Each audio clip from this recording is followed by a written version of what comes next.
What's happening, guys? What's going on? YouTube, you guys have tuned into Rules for you guys have tuned into Rules for Rebels, and in today's video, we're going to talk about is Shopify banning drop shipping. That seems to be a big rumor going around right now, a big myth going around right now. that excuse me, that Shopify is banning drop shipping. Now, this doesn't really seem to be based on anything specific. I haven't seen anybody be able to kind of point to specific stores or specific examples of Shopify being banned.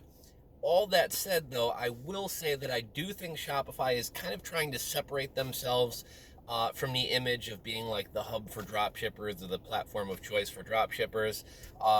Even though, Shopify themselves has kind of encouraged dropshippers to use their platforms, Shopify puts out a lot of guides on dropshipping. They put out a lot of blogs on dropshipping. They profile a lot of dropshippers.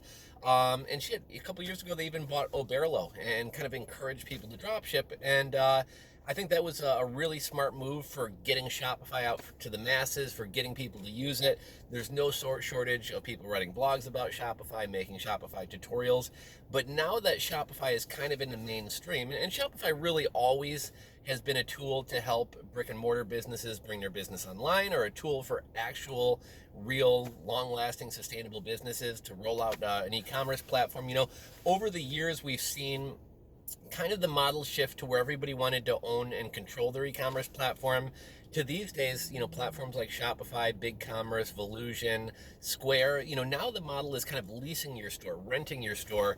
And look, you don't have to worry about the SSL encryption. You don't have to worry about domains. You don't have to worry about site security. We're going to take care of all this. And you just focus on selling and handling customer service and marketing your products, and we'll handle the rest. And, I've talked about this before. That's a little bit of a dangerous direction. I give the example, what would you do if Shopify raised their price to $99 tomorrow? Well, then now you're in a pickle that, do I eat this, essentially extra fee and pay Shopify $99? Or do I move to another platform, which is going to hurt me in terms of SEO? It's going to be a huge strain in terms of time, effort, and money moving over to another platform, moving over to WordPress and WooCommerce. So in that sense, it's kind of dangerous that everybody's moving to this, leased model as opposed to the owned model where we have more control. I was at I think it was called LPX Chicago last winter. And there was actually a speaker from BigCommerce who talked about this. He said, even big companies who have the money and the resources to build out and really customize these amazing sites are even starting to kind of follow the path of smaller startups like Dollar Shave Club and others who have been on Shopify all along. And because they don't have to worry about that, they can be a lot more nimble. They can focus a lot more on their business and focus on kind of developing the website. I've already started to make this video about 3 times and kept screwing up and ending it. So if I already said this, excuse me. But like I said, I do think Shopify is trying to move away from, being the drop shipping place and being more a place for serious business. Shopify Plus is huge, man. Shopify Plus costs $1,000 a month. Most larger businesses, I don't know if I want to say most, but a huge percentage, if not a majority, of larger businesses are either on Shopify or moving over to Shopify. I work on a collection of stores that we got 3 Shopify Plus stores, plus probably another 3 to 4 stores. That's $3,000 a month right there. And that's not even apps. When you tack in apps, apps in development, we're paying between, $8,000 and $15,000 a month to have a Shopify store. And one of the things that kind of throws me off, don't get me wrong, I love Shopify, but it's like, at the end of the day, one of the benefits to using Shopify is I don't have to hire developers. I don't have to spend 10, 15, 20,000 to roll out a site because Shopify is easy. It's drag and drop. I can do it myself. And once you start paying the same insane amounts of money for Shopify that you do to have a custom developed shop, is there really that benefit to use Shopify? Everybody's moving that direction, so I think there is. When we talk about Shopify shutting down stores, people are typically talking about Shopify payments, not actually Shopify themselves. You'll hear all types of anecdotal stories about, oh, well, Shopify shut down my friend's store, Shopify shut down this store, Shopify shut down that drop shipping store. The only times I've ever seen Shopify actually shut down stores, it's more of was it DCMA or DCMA? It's more like DCMA takedown type stuff. You're selling counterfeit goods. You're selling trademark goods. You're selling knockoff Nikes. You're selling hoodies with what's that blunt company? Is it White Owl? You're selling hoodies with like the White Owl logo on it. Like that's the only time that I've ever seen an actual Shopify store get taken down. Normally when people say my Shopify store was taken down, what they're actually referring to is Shopify Payments, which is powered by Stripe. So Stripe is your issue. It's not Shopify. So most of people's issues with Shopify are with the payment platform. You can have your own payment processor, right? You can use PayPal. You can get your own merchant processor. The one downside of that is Shopify is going to hit you with a 2% transaction fee if you don't use Shopify Payments. Obviously, they're getting a kickback from Shopify Payments. So if you use them, even though you're paying them a $29 a month fee, they're making extra money off you in the payments being processed. When you're not using the payment processing, they're only getting to $29, so they're also going to hit you with that 2%. It's kind of bullshit in my opinion. Like, eBay charges 6 to 10%, Amazon charges 15% in terms of sales fees, but at least they're bringing you buyers, they're bringing you traffic, they're taking care of a lot of the things that you would otherwise have to take care of. Whereas with Shopify, they're not really doing anything. You're paying for a website builder, and then they're hitting you with a transaction fee for really not bringing you any extra value. They're not bringing you traffic, they're not bringing you buyers.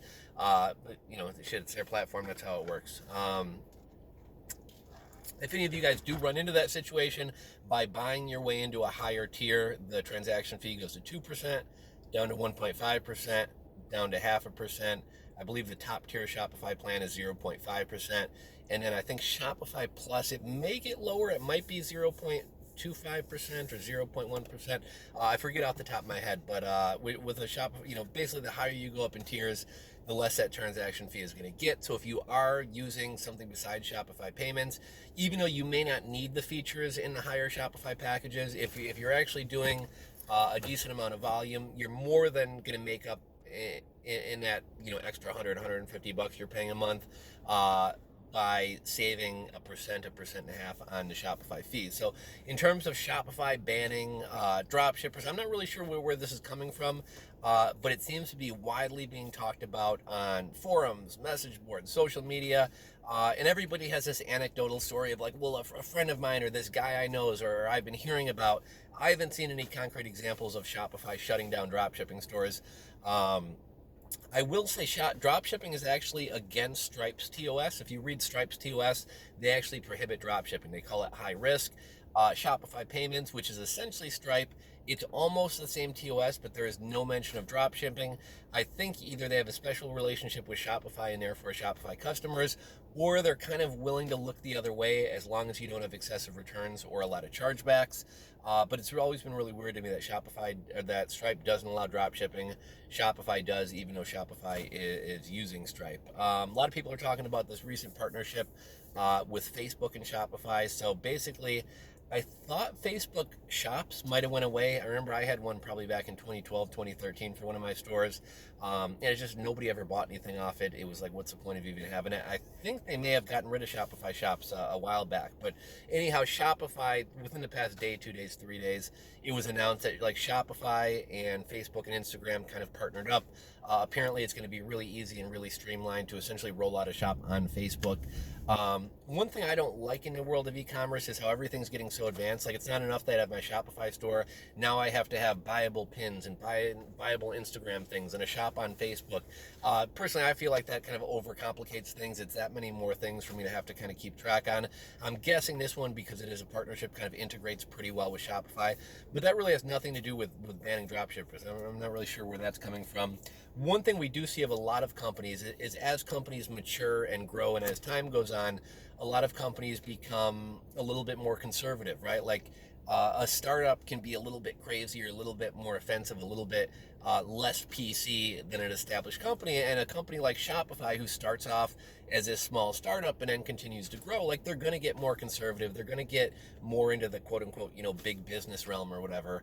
They're going to behave differently. And even though Shopify kind of used drop shippers to grow their business, it wasn't even necessarily about the money. Most dropshippers don't last very long. They do the free trial and they quit. Then they start another free trial and they quit.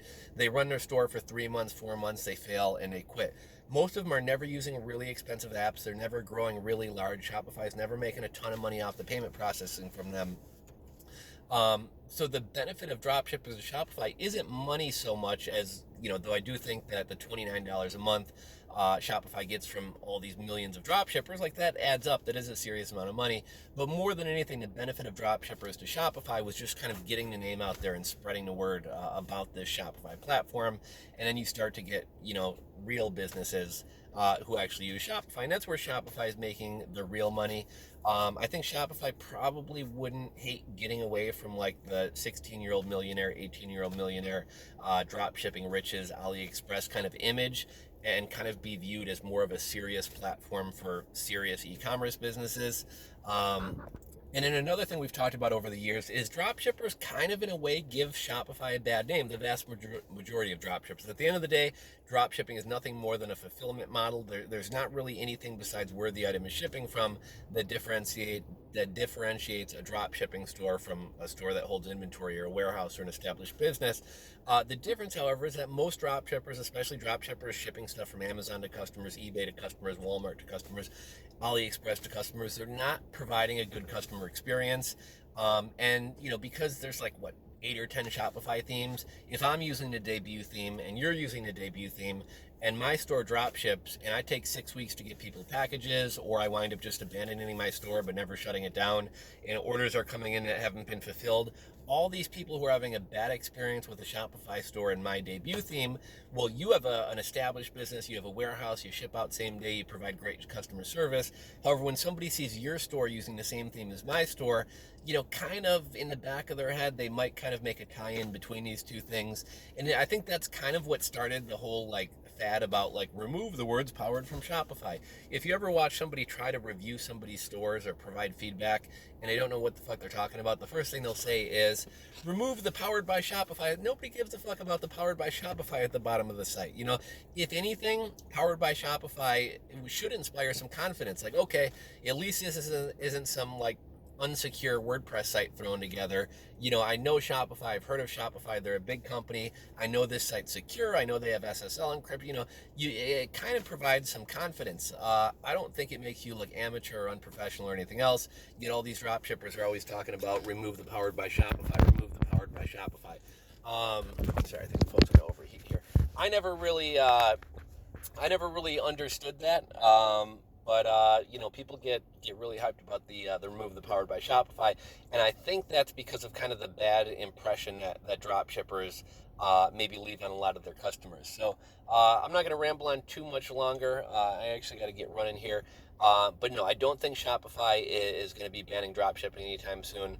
But I do think that they maybe will kind of start to distance themselves or stop promoting drop shipping as much as they have in the past. So let me know your thoughts. Is there anything more to this rumor? I mean, it seems to be pretty widespread. A lot of people are talking about it, but doesn't really seem to be based on anything in particular. So that's all we got for you today. If you enjoyed the video, give it a thumbs up. If you're not subscribed, do me a favor, hit that subscribe button below, and I'll catch you on the next video.